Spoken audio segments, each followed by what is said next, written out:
Scottish accent में बात करे क्या? नहीं नहीं हो रहा। फेमस वाला तो कर सकता हूँ मैं। WWE championship clash at the Kosal.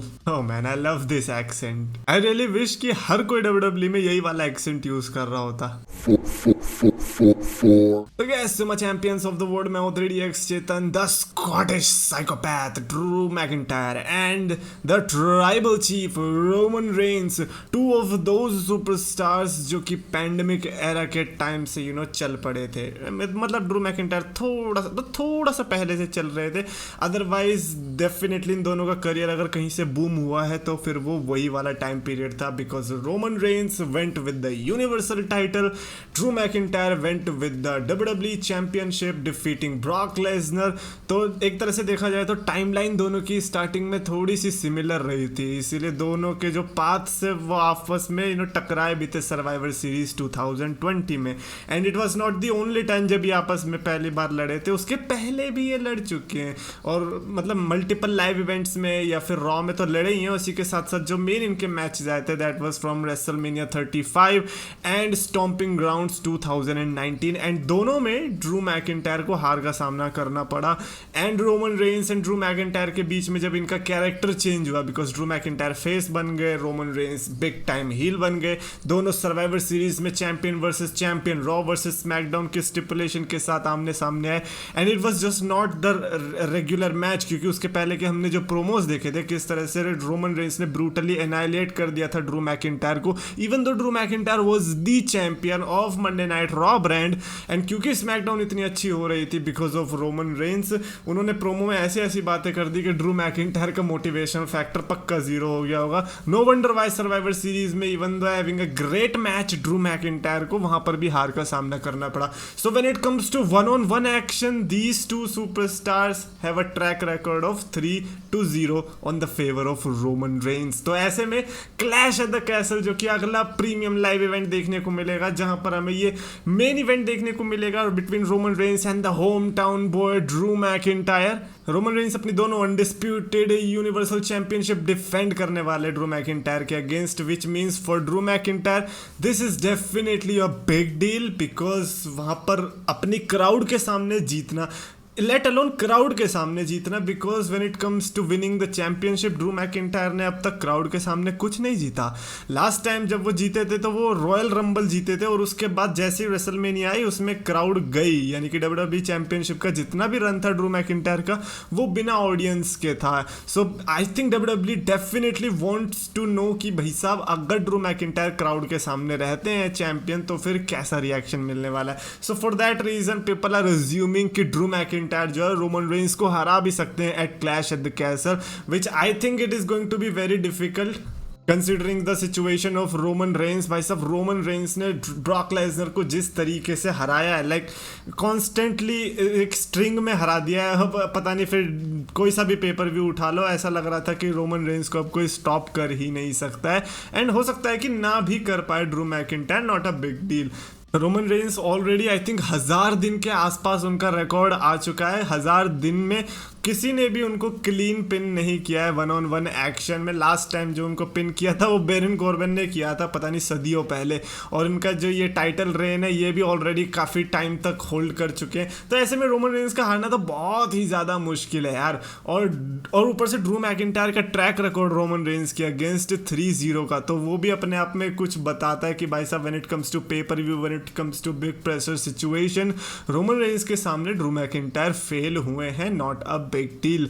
और ड्रू मैकिंटायर ने कभी भी चैंपियनशिप नहीं जीती क्राउड के सामने, तो वो भी अलग प्रेशर रहेगा। तो मेरे हिसाब से एक अल्टीमेट प्रेशर जो रोमन रेंस पे होना चाहिए था कि हाँ भाई साहब अब इतने टाइम तक टाइटल रखी है, अब कितना टाइम तक और रखोगे, अब दूसरा बंदा जीत सकता है, वो अल्टीमेट प्रेशर जो था वो शिफ्ट होकर ड्रू मैकिंटायर पे चला गया। लोग कह रहे हैं कि एडवांटेज है मैकिंटायर के पास होम टाउन का। आई एम लाइक भाई ये क्रिकेट नहीं है कि वहाँ पर जो तुम्हारी पिच होगी तुम बचपन में उधर पे खेले हो तो इसीलिए तुम्हें वहाँ का एनवायरनमेंट पता होगा कि कैसी बाउंस होगी। भाई वो क्रिकेट नहीं है, वहाँ पे उल्टा रिवर्स ही होने वाला है, ड्रू मैकिंटायर के ऊपर ज़्यादा प्रेशर रहने वाला है। रोमन रेंस तो थ्राइव करेगा ऐसे सिचुएशन में, जितनी रोमन रेंस को बू मिलेगी उतना वो इफेक्टिव होगा, क्योंकि बेबी फेस के रूप में भी रोमन रेंस ने ये सब चीज़ें झेली है, हील के रूप में तो लाइक एनर्जाइज करती है रोमन रेंस को ये चीज़ें। एंड ऊपर से ये पोस्टर भाई साहब क्लैश एट द कैसल का, जो Roman Reigns and Drew McIntyre का, लिटरली लग रहा है कि भाई मार्वल की कोई मूवी आने वाली है, फुल आई डोंट नो कैसा लग रहा है कि कोई नेटफ्लिक्स स्पेशल अब इनके बीच लॉन्च होने वाला है between these two super villain and super hero. तो ऐसे देखने में अभी लग तो नहीं रहा है, लेकिन stakes are actually very high. Specially यार स्मैकडाउन अभी तक आई नहीं है, जब ये वीडियो मैं बना रहा हूँ उस टाइम तक स्मैकडाउन नहीं हुई है समर स्लैम के बाद की। So we don't actually know कि ये बिल्ड कैसा जाने वाला है। आई एम रियली एक्सपेक्टिंग कि अभी आई थिंक 4 स्मैकडाउन ही देखने को मिलेंगे if I remember correctly clash at the castle से पहले। तो उसमें अगर इनके बीच बिल्ड अच्छा हो गया देन नो मैटर मैच कैसा जाए, आई थिंक हम लोग जीत चुके हैं, because in the end we want entertainment, we want good story lines, and अगर गुड स्टोरी लाइंस मिल गई then there is nothing like it. Roman Reigns and Drew McIntyre definitely इनके बीच जो ब्रॉक लेसनर और रोमन रेंस के बीच हुआ वैसा ना हो। I am not talking about the match, I am talking about the build. Roman Reigns and Brock Lesnar का थैंकफुली कि राइवलरी 2015 से चल रही है, इसीलिए बिल्ड की उतनी पता नहीं चली, लेकिन समर स्लैम से पहले इनके बीच कुछ इंटरेक्शन नहीं हुआ, which was very sad. Summer slam is the one of the biggest event of the year. I think WrestleMania के बाद समर स्लैम का ही नाम रहा, और इस कंटेंट डिलीवरी के मामले में भी, बट फिर भी रोमन रेंस और ब्रॉक लेसनर एक दूसरे को छू भी नहीं पाए थे। तो ऐसे अगर रोमन वर्सेस मैकिंटायर के बीच में हो गया then I don't think so कि लोग उतने एक्साइटेड भी होने वाले, because at this point the build needs to be there, not just for the entertainment, but let's say कि अगर आपको ये बिलीव करवाना भी है लोगों को कि हाँ ड्रू मैकिंटायर के चांसेस है जीतने के, तो आपको वो बिल्ड लाना पड़ेगा। एंड जो हमने सर्वाइवर सीरीज 2020 से पहले बिल्ड देखा था, we really want to see that thing again. And we know कि पहली बात तो Drew McIntyre is not Brock Lesnar. तो ब्रॉक लेसनर का क्या था भाई, कभी रॉ में आ रहे हैं कभी स्मैकडाउन में आ रहे हैं। ड्रू मैकिंटायर तो फुल टाइम अवेलेबल है भाई, वो बंदे को बोलो तुम सैमी ज़ेन से लड़ने आ जाएगा, बुश से लड़ने आ जाएगा। तो आई डोंट थिंक सो कि शेड्यूल का कोई इशू होने वाला है। The thing is with Roman Reigns, I think अगर रोमन रेंस को ये अवेलेबल करवा पाए देन आई थिंक 4 स्मैकडाउन में ऐसा बिल्ड देखने को मिल जाएगा कि भाई सब लोग पागल हो जाएंगे, लोग इस मैच के लिए एक्साइटेड हो जाएंगे। अब रही बात इस मैच में मेरी प्रिडिक्शन की कि मेरी क्या प्रिडिक्शन है, देखो मेरे को जो लगता है कि क्या क्या हो सकता है। नंबर 1 इसकी एक अनएक्सपेक्टेड एंडिंग हो सकती है कि भाई साहब हमें कुछ लाइक जैसे समर स्लैम 2022 में देखने को मिला था, ट्रैक्टर से उठा दिया and then in the end Roman Reigns ने मैच जीता, तो वो अनएक्सपेक्टेड एंडिंग देखने को मिल सकती है। But at the same time winner उसमें रोमन रेंस ही निकल के आएगा। अगर ड्रू मैकिंटायर पिक कर लिया, like Drew McIntyre if Drew McIntyre wins, तो वो बहुत ही ज़्यादा बड़ा शॉकर होगा।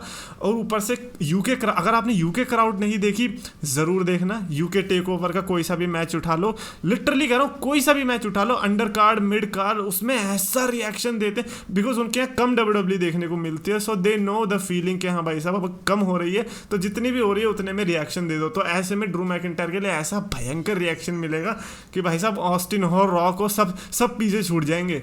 और हो सकता है कि वही चीज़ को गैदर करने के लिए ट्रिपल एच डिसीजन भी ले ले। सो एक्सपेक्ट मत करना ज़्यादा कि ड्रू मैकिंटायर जीत सकते हैं, लेकिन अगर जीत गए तो फिर रिएक्शन अच्छा एक्सपेक्ट करना, क्योंकि भाई साहब यूके क्राउड तो छोड़ेगी नहीं। और अगर रोमन रेंस जीत गए तो मेरे को ये भी लग रहा है कि जो NWO के साथ हुआ था ना, जब NWO का डेब्यू हुआ था और किस तरह से क्राउड ने वो गार्बेज जो था वो रिंग में फेंकना शुरू कर दिया था, वैसे ही शायद रोमन रेंस के साथ भी कर सकती है। आई एम जस्ट सेइंग है ना। बट हाँ मेरी प्रेडिक्शन तो यहाँ पर रोमन रेंस के लिए रहने वाली। आई नो कि काफ़ी हर्ट होता होगा सुनते हुए कि अरे यार फिर से रोमन रेंस को पिक कर रहा है, बट मैं रोमन रेंस का पिक कर रहा हूँ, इसका ये मतलब नहीं है कि रोमन रेंस को जिता रहा हूँ मैं बस ये पिक कर रहा हूँ कि हाँ रोमन रेंस जीत सकता है, दैट इज़ माई थिंकिंग। और अगर मेरे को एक्चुअली में विनर से उतना मतलब नहीं है, मतलब ऑफकोर्स है यार, बट इन दी एंड मैं चाहता हूँ कि ये स्टोरी बहुत भयंकर हो, क्योंकि रोमन वर्सेस मैकिंटायर मैं सर्वाइवर सीरीज 2020 के बाद से ही वेट कर रहा हूँ। मैं तो उस टाइम पे कह रहा था कि भाई साहब इनके बीच रीमैच दो यार, ये तो बहुत भयंकर मैच था, एंड फाइनली 2 साल के बाद देखने को मिल रहा है। Then I am excited more on that story line part. So ये that's it for this video. Definitely McIntyre Reigns के बारे में हमने काफ़ी डिटेल में बातें करी। डेफिनेटली आप कमेंट्स में लिखकर बताना कि आप टीम रेड की तरफ हो या टीम ग्रीन की तरफ हो। ग्रीन यानी कि ड्रू मैकिंटायर, रेड यानी कि रोमन रेंस, जैसे कि उनके वॉलपेपर से लग रहा है। तो कमेंट्स में लिखकर बताना अपनी pick, let's see team Roman या फिर टीम ड्रू। और अगर आपको वीडियो पसंद आए तो प्लीज लाइक करो, शेयर करो, चैनल को सब्सक्राइब करो।